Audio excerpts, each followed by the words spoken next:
Greetings out there in YouTube land. This is Morris Man, and as always, I thank you guys for coming to my channel. I'm a firm believer in when you do a good job as an individual or company, then I'm going to acknowledge that and recognize that. And in most cases, just the opposite too. But today it's going to be something positive, which is what I try to do all the time. I don't deliberately post anything that's negative or negative or toxic. So I'm going to kind of share a experience with you that I've had recently. I've been on this website, or should I say I've been glancing on a music website called Musicgoround.com. And it's a good place to find used gear that's hard to find. And I haven't really purchased anything, I was looking. And I've been, like I told you guys in my previous video, I've been on the search or the hunt for another Dr. Tech bass because those basses were just unbelievable for $100. And like I said, I've had many of basses over the years, and I've never had a bass that kind of, I call it cutting through the mix. Instead of bumping up the volume on the bass volume, it cuts through the mix, and there's so much bottom. And the first one that I had, I kind of let get away in the second one. And then I said, I'm going to find another one, and then I'm going to call it a day. So I've been looking for at least a year, over a year, on eBay, because what's interesting is the people that, or the companies that were selling them on eBay, that I know of, two of them at least, both of them mysteriously are no longer registered eBay users. Both of them. It's like they just disappeared and could never find another used Dr. Tech bass on YouTube. On eBay. So I just felt that was kind of odd that they disappeared and I couldn't find any more. Not one. Not one. I scoured the internet and I would find a listing and I click on it. Then I click on it, out of stock. But today, the video is about the company that I purchased the Dr. Bass, because I did find one on Musicgoround, and it was only $79. So I jumped on it. I bought it immediately, and I ordered it Tuesday, and it came Wednesday. That's the first time I've ever had anything show up the very next day. So I was quite impressed that they came the very next day, and it came in a big box inside of a little box, and it was wrapped, and there was so much paper in there to keep it, cushioned. There was like 3 feet of paper when I got that paper out of that box. So they really packed it well. And then, they put me a little personal card in there. Thank you for your business. So I'm like, this is how a company should work. That's how a company should treat their customers. Very on top of things, very pleasant, very fast and efficient.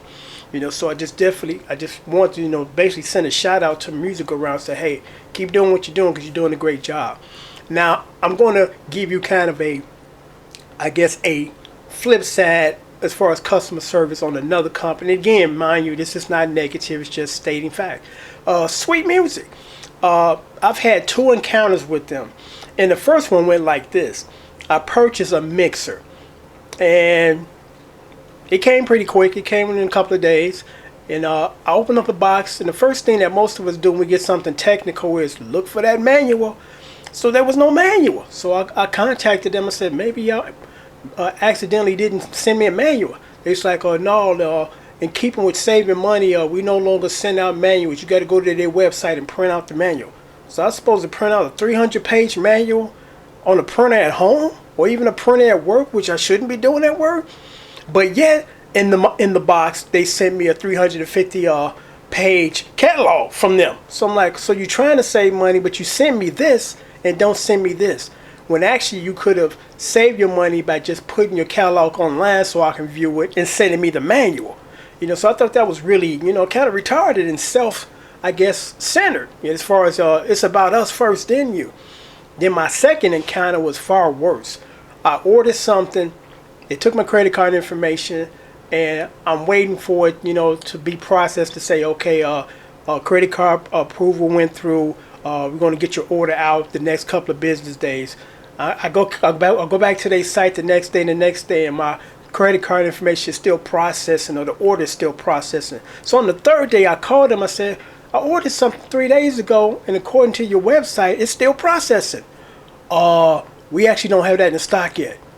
And you couldn't have told me that when I purchased it or made a purchase? Well, that's why we didn't charge your credit card.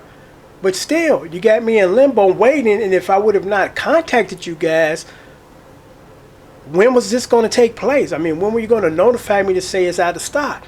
So they assured me that it would be in stock within 3 days of the conversation I had with them, and then they'll ship it. And then I can go online and see that the order's been processed, it's been shipped out. So 3 days later, I go back, it's still processing. So then I call them back, and they was like, oh, well, actually, we don't know when it's coming in. Somebody told me it was coming in 3 days. So, customer service, 2 different occasions, didn't meet my criteria. I couldn't give them a passing grade. But Merry-Go-Round, on top of it. I mean, if I ran a business like that, that would be my mindset as far as taking care of the customers in a quick, efficient, courteous manner so they can come back again. Because periodically I check their website to find some little hidden gems or stuff that, that old gear that's hard to find anywhere. So I just wanted to make this video to kind of praise Musicgoround and say, hey, keep doing what you're doing because you're doing a great job. And thanks for the bass. I mean, this thing is in mint condition. Only paid $79 for it. And when they were new, they were $100. Now, for $100 bass, I mean, of course, a $3,000 bass, you expect it to be extremely well put together, but I'm not trying to compare a $100 bass versus a $3,000 bass. But for $100, you get a lot for your $100. So again, if you can find one of these basses, grab it, keep it, because this, at some point in time, what I might try to do is take, I guess, the guts out of this and put it in another guitar, because it's just something about these pickups that pickup that carries a lot of bottom. And like I said, I've owned and played many basses throughout the years, and I've never heard any bass that came so close or came even close to giving me so much bottom like this $100 guitar, or in my case now, a $79 guitar. So till next time, take care. Thanks for watching.